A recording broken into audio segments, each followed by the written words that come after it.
Yan po si John Abrahamse. That was many years ago, no? Mukhang bata pa siya. Look at this picture.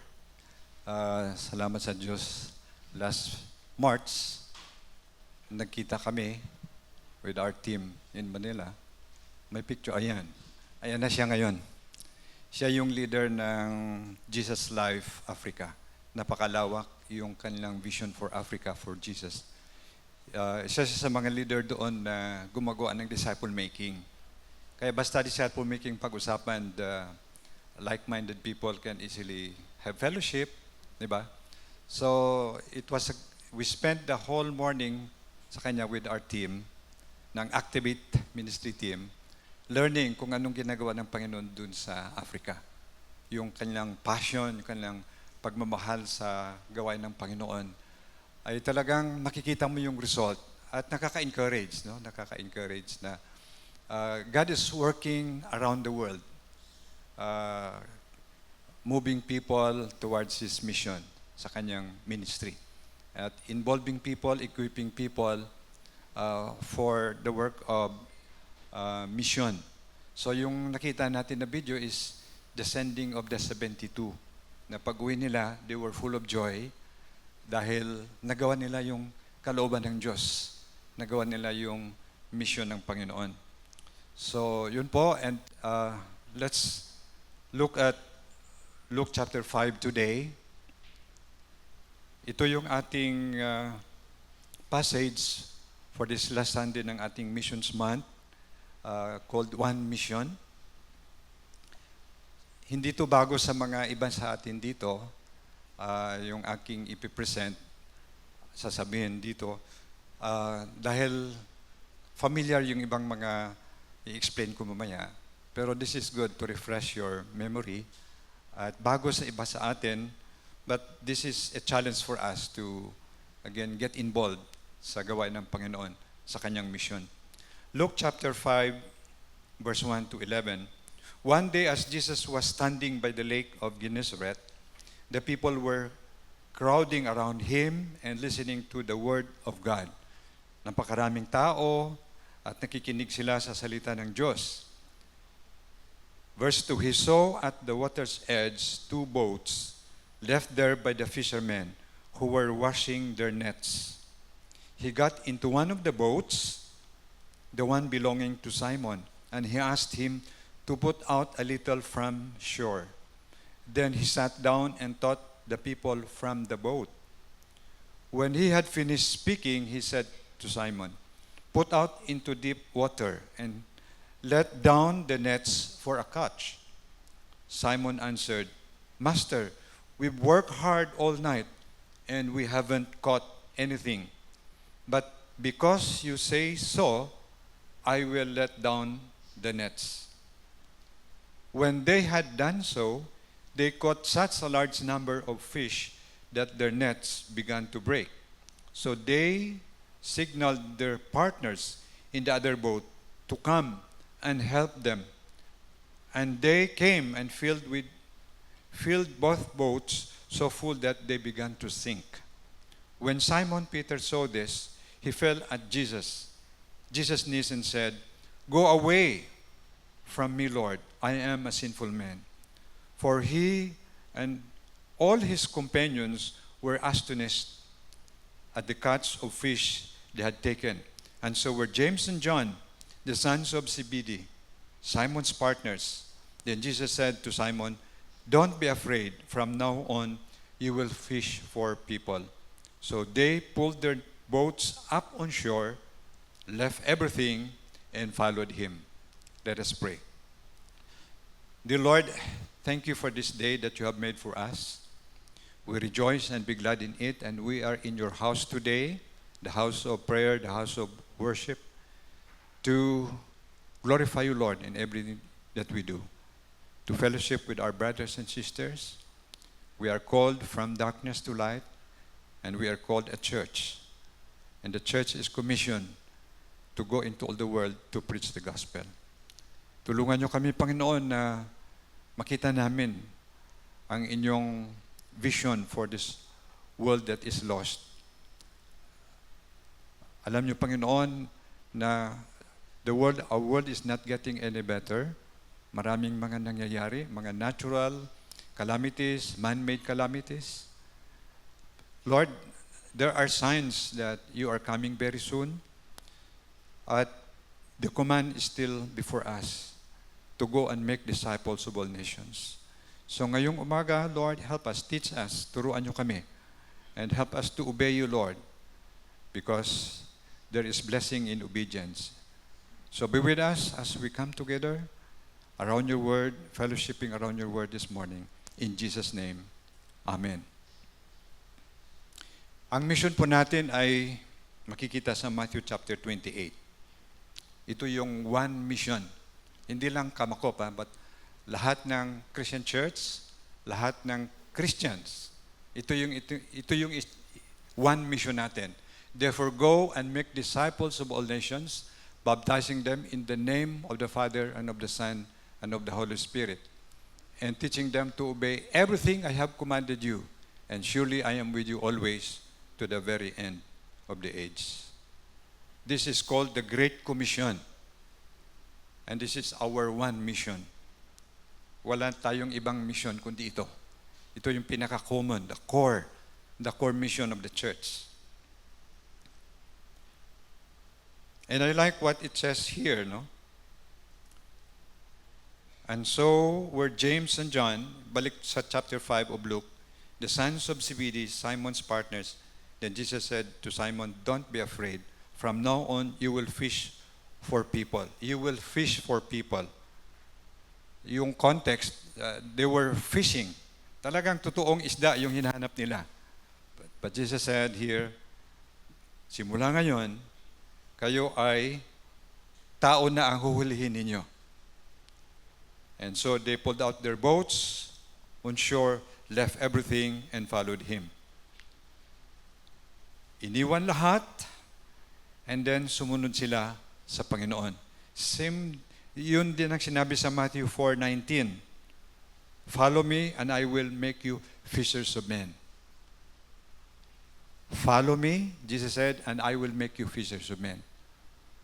Susunod kayo sa akin, at gagawin ko kayong fishers of men.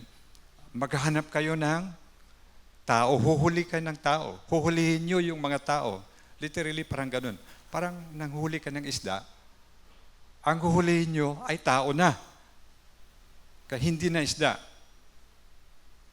Yun ang mga disciple makers. Now here is the definition of a disciple. From Matthew 4:19, follow me and I will make you fishers of men. A disciple is somebody who is following Jesus, changed by Jesus, and committed to the mission of Jesus. So ito ni yung very clear definition ng disciple, what it means to be a disciple. Following Jesus, being changed by Jesus, committed to the mission of Jesus. So ang tanong ngayon, tayo ba ay sumusunod sa Kanya? Tayo ba ay binabago niya?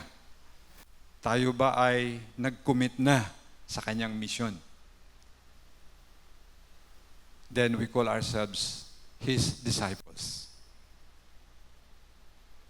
Ano naman ang definition ng disciple maker? Kasi madalas narinig natin ito eh. Disciple, disciple maker, disciple making. Actually sa training, talagang in-explain ito, no? Pero in passing lang, gusto ko lang banggitin. Ang disciple maker naman is a disciple of Jesus who enters into relationships with people, okay, note this, to intentionally help them follow Jesus, be changed by Jesus, and join in the mission of Jesus. I underline itong word na intentionally help them. Intentionally.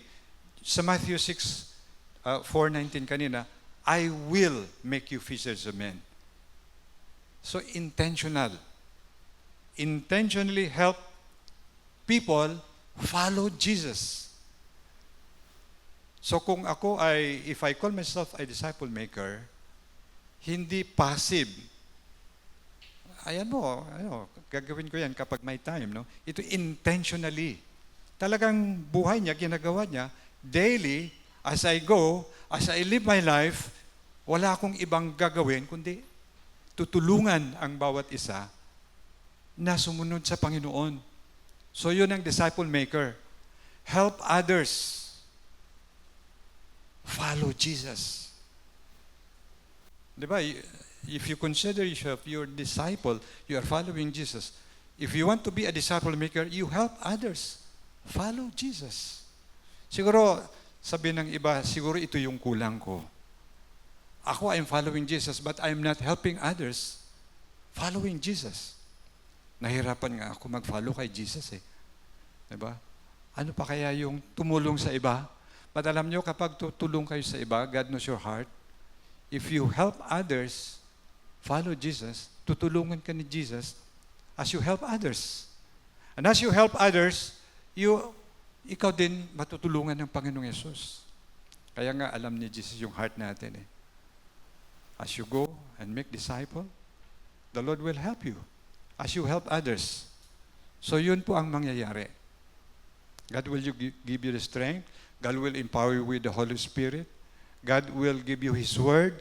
God will give you the passion, the love for others. So, huwag niyong kalimutan yun this intentionally helping others. So, yun ang pinaka-goal na po natin dito eh.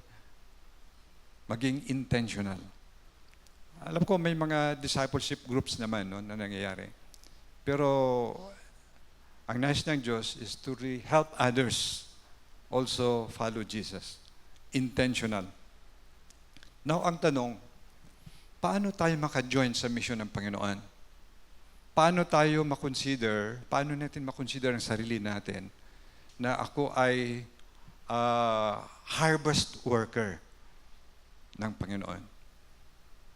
Paano ako makakonsider na ako ay gumagawa ng mission? Ang sagot ko dito ay, we need to be equipped. We need to be prepared. Remember, yung 12 disciples, yung 72 na pinadala ng Panginoon to do mission? Jesus did not just send them na walang training, Before He sent the 12 and the 72, almost 3 years, they trained them. He built in their foundation sa kanilang spiritual life, then He trained them. Kasi Jesus, 3.5 years siya gumawa ng ministry on earth. And halos 3 years, or within those 3 years, siya ay nag-train ng kanyang mga disciples. And then He sent them. Binigyan niya yung Great Commission. Go and make disciples. Jesus will not allow us to get involved in this mission na hindi tayo trained or equipped or prepared. So every Sunday, in one way or the other, piniprepare tayo ng Panginoon para sa kanyang mission. Okay, this is what happened dun sa Luke chapter 5, kung bakit nakita natin na talagang these 12 disciples, talagang they stayed with Jesus, they served the mission of Jesus hanggang sa kanilang kamatayan. Ano yung nakikita natin sa Luke chapter 5? First, they were available. They were available.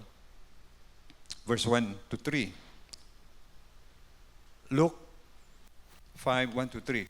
One day as Jesus was standing by the lake of Gennesaret, the people were crowding around Him and listening to the Word of God. So there was a crowd nakikinig sa salita ng Diyos, nangangaral ang Panginoon.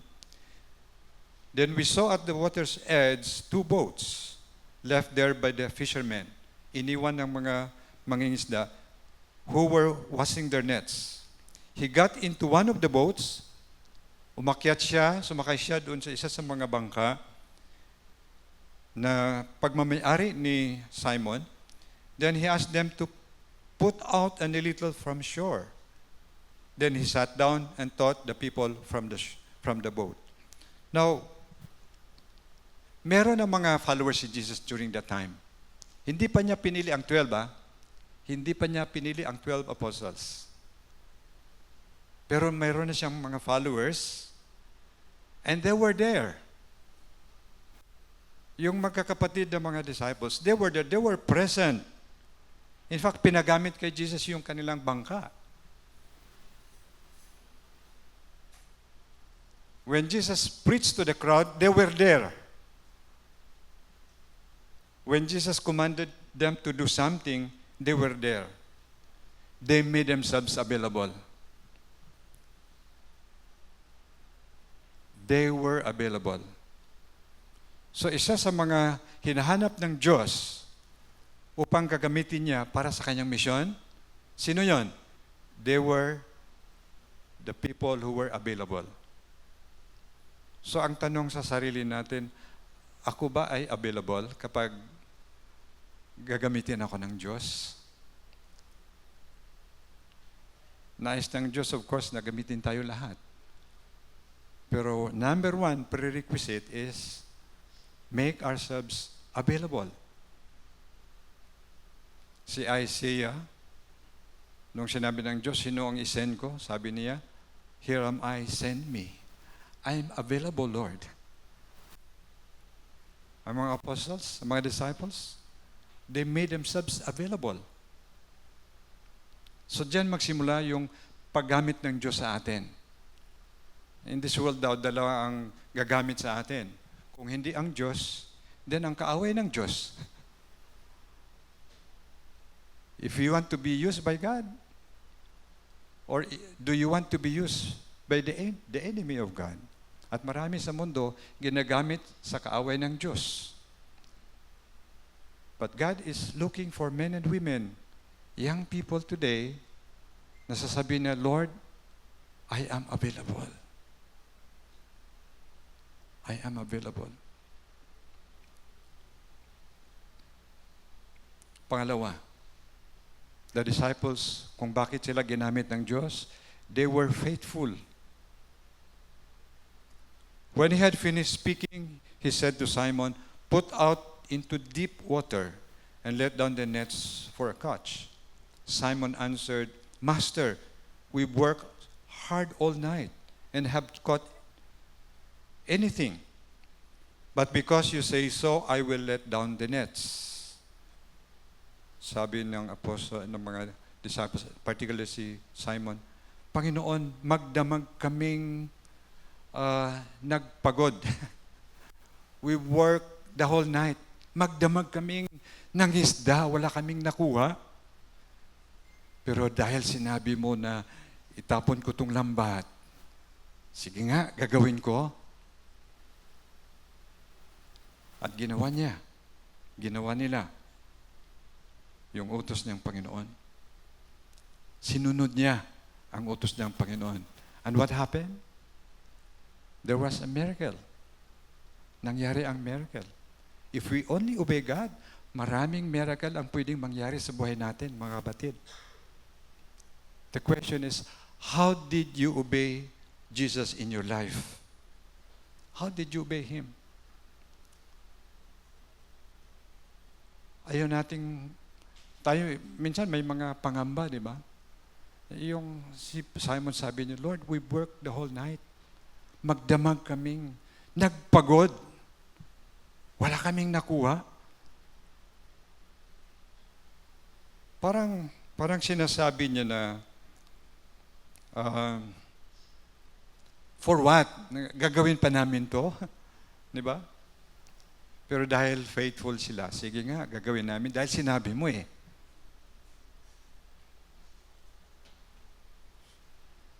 Siguro iba sa atin parang hesitant na gumawa ng gawain ng Panginoon. Dahil parang walang result, di ba? Sabi nila, some people daw who started to witness for Jesus, hindi sila nagpatuloy dahil walang result. Walang nangyayari. Pagod na pagod sila sa trabaho, pagod sila sa ministry, parang walang result. Pero dahil sinabi mo, Lord, ayun po ang ibig sabihin ng faithfulness. Hindi ko ramdam, pero dahil sinabi ni Lord, gawin ko. Kuha nyo? Hindi natin, we don't feel like serving God all the time. Pero dahil sinabi ni Lord, gawin ko to. And even going to church at times, I don't feel like going to church. Di ba? Naranasan natin yan eh. Pero dahil sabi ni Lord, punta talaga ako. Sabi ni Lord. Minsan yun nangyayari sa atin. I don't feel like, doing this, doing evangelism, doing outreach. Parang hindi ko feel. Hindi, yung gawain ng Panginoon hindi sa feeling eh. Dahil sinabi mo, Lord, sige, gawin ko to. Parang umuulan, parang ayokong lumabas ng bahay. Baka kasi daw asin ako, di. Kung asin, hindi dapat maulanan ng asin. Diba? Pero dahil sabi ni Lord, lumabas ka. Okay, humayo ka. So, how did you obey Jesus in your life? Then pangatlo, ito yung nakikita natin sa mga disciples, kung bakit ginamit sila ng Diyos. Pangatlo is, they were teachable. Being teachable is very important for the mission of God. Ano yung nakita natin dito sa verse, i-direct lang natin dito sa verse 8. When Simon Peter saw this, he fell at Jesus' knees and said, "Go away from me, Lord. I am a sinful man." Di ba si Peter, reluctant. Nagpagod kami buong gabi. For what? So nakita niya yung ginawa ng Panginoon. Sinabi niya dito, "Go away from me. Lumayo ka sa akin, Panginoon. Ako'y makasalanan." Hindi siya makapag-expect na nagawa ng Panginoon yung miracle na yun. The miracle happened. Hindi siya nag-expect. So feeling ni Peter, isa akong makasalanan talaga. Okay, maybe at one point nag-doubt siya kasi the whole night walang kita, walang kuha. Dahil sinabi ng Diyos, gawin mo, nagawa, nangyari yon. So ang feeling niya, I was wrong. Mali yung iniisip ko pala. When we started to obey Jesus, minsan ma-realize natin, mali pala ako. Kung sinunod ko lang siya noon siguro, nakita ko yung mga pagpapala ng Panginoon. I was wrong. Teachable. Sabi nila yung mga taong may mga opinions daw, opinionated tawag sa kanila, mahirap maging teachable. Mahirap. Alam ko na yan. Okay? Narinig ko na yan. At mahirap mag-learn ng bagong mga bagay. It's very hard for them to learn new things. Ano sabi? Old dogs daw cannot learn new tricks. Sana po hindi tayo old dogs. Hindi naman tayo old dogs. Pero yung mga taong open, teachable, katulad ng mga disciples, imbes na i-share nila yung opinion nila, ay, mali pala ako. Mali pala ako. At karamihan, kadalasan, mali tayo. Many times, I felt mali pala ang aking opinion. At si Lord ang tama. Kaya, it's good, it pays na makikinig tayo sa mga salita ng Diyos. Hindi lang Sunday morning. Every time the Word of God is preached, na makikinig tayo, tinuturuan tayo ng mga bagong bagay. May mga training, may mga bagong bagay. At matutunan natin, we are being teachable. Pang-apat, they were enthusiastic. Masigasig sila. Verse 7, so they signaled their partners in the other boat to come and help them, and they came and filled both boats so full that they began to sink. Hindi kaya ng isang bangka yung mga isda na nakuha nila. So they called the other boat, yung partner nila, para ikarga naman doon. Sobrang daming isda. sobrang daming kuha, sobrang results ng kanilang faith in following Jesus. So they needed partners. Ang tawag namin dyan, partners in ministry. Hindi pwedeng gagawin ang ministry mag-isa lang. We need partners. Kami sa Activate Ministry, we partnered with churches. No? And churches, they partnered with us. Partnership in the ministry. Yun po ang hindi natin magawa ang ministry ng Panginoon. In fact, merong isang evangelist noon na si Ed Silvoso, yung may book siya, None Shall Perish. Sabi niya, walang single church in the world that has reached a city for Christ. Walang single church na nakapagbago ng isang lipunan, ng isang syudad. It's always partnership sa ministry. Talking about partnership, meron akong picture dito. Yan. Nangyari po yan dahil partnership. May isang church dun sa Bailen, Aguinaldo, malapit sa Tagaytay. Maliit na church. 3-year-old church. Pero they are in a disciple-making journey. They wanted to partner with us sa pag-outreach sa Balayan, Batangas po. Nakarating kami doon. Balayan, Batangas. Ang role ko dyan is to preach the Word of God. And then, may dala silang mga goods, pagkain, just to give the people food. So I preach the Word, and people pray to receive Christ, and every time I preach, I have to call for response. Partnership. At yung pastor sa Bailan, napaka-masigasig na pastora. Kahit nawala, namatay na yung husband niya, pero napaka-masigasig sa ministry. Kaya yung outreach, ang kailangan lang dyan maging masigasig lang talaga sa gawain ng Panginoon. Di ba?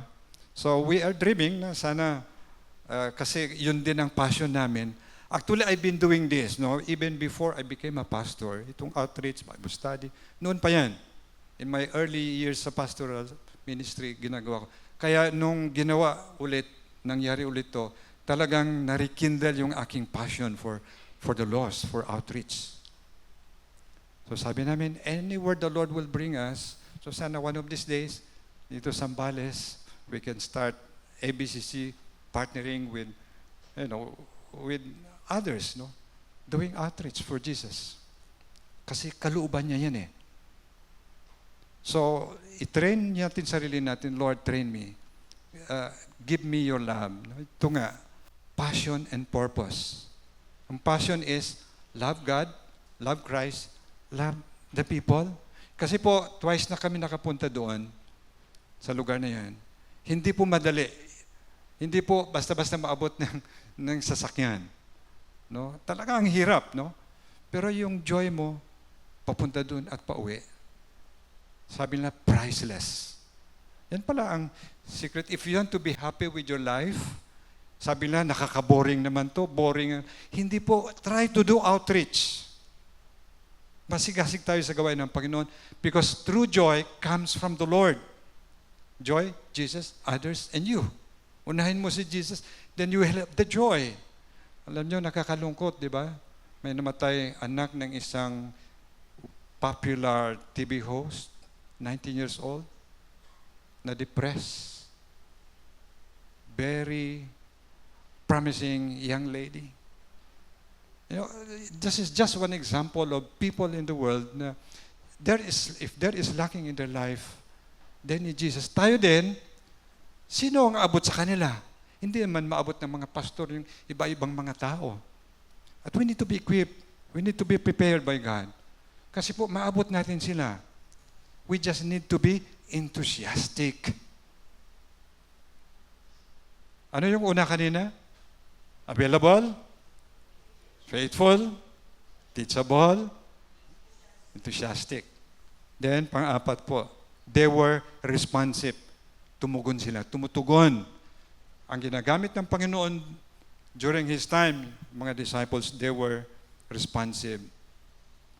For he and all his companions were astonished at the catch of fish they had taken. So they were James and John, the sons of Zebedee, Simon's partners. Then Jesus said to Simon, "Don't be afraid. From now on, you will fish for people." And then they responded to Jesus' leadership to fish for people in verse 11. So they pulled their boats up on shore, left everything, and followed him. Okay, so following Jesus is not enough. Sinabi ni Jesus sa Matthew 4:19, "I will make you fishers of men." Dito naman, they left everything and followed Jesus.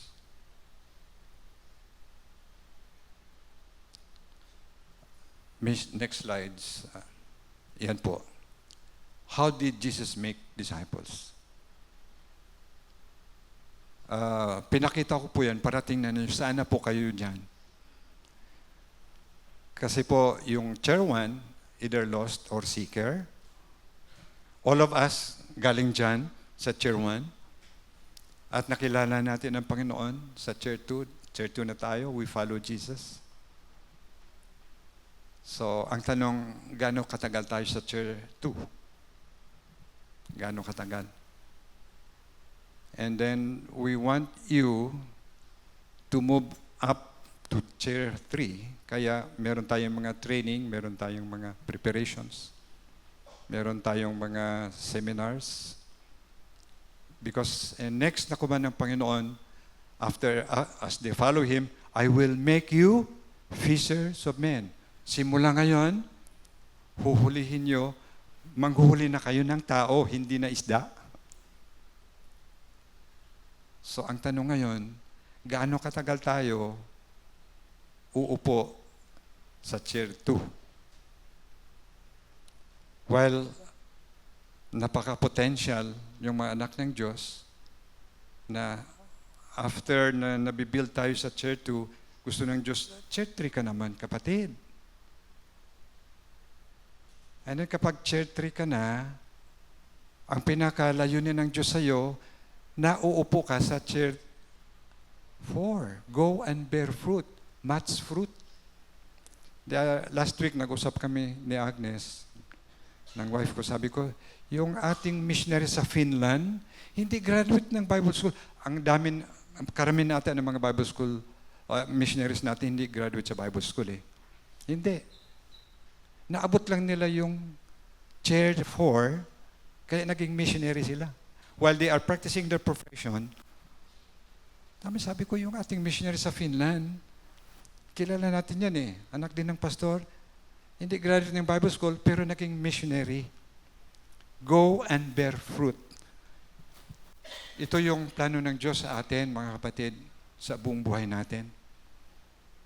Kaya, kami mga pastors, leaders, tinitingnan namin, si Brad nasa chair 2 na to. Kailangan nasa chair 3 ka, Brad. Okay, kapag nasa chair 3 ka, Brad, hindi mo na kailangan abot ng chair 3, babalik ka doon sa chair 1 para kayatin mo yung lost to come to Jesus. Nakita nyo? Kailan tayo magstay sa chair 2? I think all of us here nasa chair 2.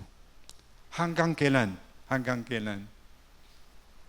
So if God calls you, punta ka sa chair 3, gagamitin kita, okay, anong gagawin mo? Anong sasabihin mo? Parang hindi ako ready, parang hindi ko feel. Anong ginawa ng mga disciples? They made themselves available. So that's how Jesus prepared the disciples to become fishers of men. Ito na po. Ito na yung summary. Ito na yung closing. How can we become harvest workers? Harvest workers, yung nagsishare ng gospel, nag-outreach, gumawa ng mission. Available, faithful, teachable, enthusiastic, responsive. Tingnan ko sa dictionary yung available. Then I found a meaning, magagamit. available, magagamit. Magagamit. Then yung faithful is matapat, teachable, madaling turuan. Sabi natin yung iba, maraming tao, ang hirap turuan kasi ayaw magpaturo. Yung gusto nila, yun lang ang gagawin nila. Enthusiastic, masigasig, responsive, no? Ano yun? Responsive.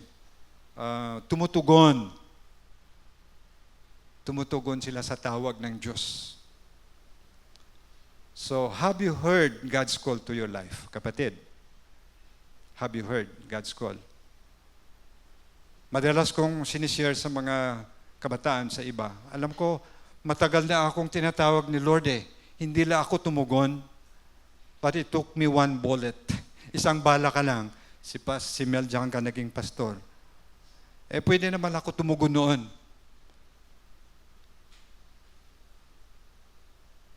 Ito yung hinahanap ng Diyos. Men and women who are after. Pero don't worry. Baka sabihin nyo, ang hirap naman yan. Available, faithful, teachable, enthusiastic, responsive. Pero isa lang. Sabihin ko sa inyo, I promise you this. Number 1 lang, make yourself available. Just say to the Lord, Lord, I am available. Use me. And He will help you to become faithful, teachable, enthusiastic, responsive. Yung 5 adjectives na yan, unahin mo lang yung available. Merong song yun eh. I'm willing, Lord. Ano yun? I'm willing, Lord, to do what you want me to be. To do what you want me to do. Just pray this, Lord, I am available. Tutulungan ka ng Panginoon na maging faithful. Andiyan ang Holy Spirit niya, andiyan ang Word. And that is what I want us today na gagawin. In response sa kanyang panawagan sa atin to join Him in His mission. And by joining in His mission, you will not regret. You will not regret. One morning last week, ito yung aking, merong isang, okay, slides, continue lang. Next. Who are the spiritually lost people that cross the natural path of your life? Every day, merong taong mag-cross sa path natin. Meron tayong ma-meet. Kung hindi seeker, lost. And people every day are dying. And many of them without Christ. Kaya sabi ko, yung 19-year-old na dalagita, sabi ko, sana merong available na believer na nag-reach out sa kanya. Next slide. Last week, hindi ko alam kung Tuesday, during my quiet time, nabasa ko po ito sa aking quiet time at ginawa kong prayer. And maybe, gawin yung prayer din ito sa inyo this morning. Okay? If the Lord is calling you and you had been sensing God's call, tinatawag ka ng Diyos, nagwi-whisper ng Panginoon sa iyo, kaya natumugon ka sa kanyang call. Ito yung prayer na inoffer ko. Nag-agree ako sa prayer, ginawa kong prayer, hindi lang once, inulit-ulit ko tong prayer na to. God, I invite you to guide and direct my life. Your power is far greater and more reliable than my own. Soften my heart to say yes to whatever you asked of me. Help me to believe that you can accomplish your will through my willing heart. In Jesus' name, Amen. I like what it says here. Inulit-ulit ko to. Soften my heart to say yes. Palambutin mo ang aking puso upang sasabihin ko, oh Lord, gawin ko ang tawag niyo sa akin, ang hiling niyo sa akin. Soften my heart. I challenge you this morning to soften your heart too. Kung ano yung hiningi ni Lord sa iyo, kung anong hiling ni Lord sa iyo, soften your heart. Before I lead us in prayer, merong hard questions dito. If I'm not fishing, am I really following Jesus? If I'm not bearing fruit, am I really following Jesus? Let's all stand. You know, all God wants from us is just to make ourselves available. If God could use you, make yourself available. Magpagamit tayo sa Diyos. Huwag tayong magpagamit sa iba. Sa Kanya lang tayo magpagamit. And say to Him this morning, Lord, I am available. Gagamitin niyo po ako. And if you pray this kind of prayer, a miracle will start to happen in your life, mga kapatid. Something great and many great things will happen to your life. Come to Him this morning. Siguro napapagod ka. You are tired and you are bored. Walang nangyayari. Just like what Simon said, because you say so, Lord, gagawin ko. Or minsan, meron kang hindi naintindihan. But you are willing to say, yes, Lord, gagawin ko. Gagawin ko. Lord, I've done my part. I've shared your word. I preach your word. And I trust in the Holy Spirit to use your word, Lord, sa mga puso namin. To soften our hearts. Lord, this is the last Sunday ng aming mission in this month. But every day, Lord, is an opportunity to do mission. Maraming opportunities na dumaan sa amin. We just do not make ourselves available.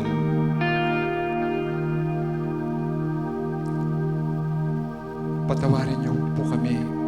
Katulad sabi ni Simon, layuan mo ako, Panginoon. Ako isang makasalanan.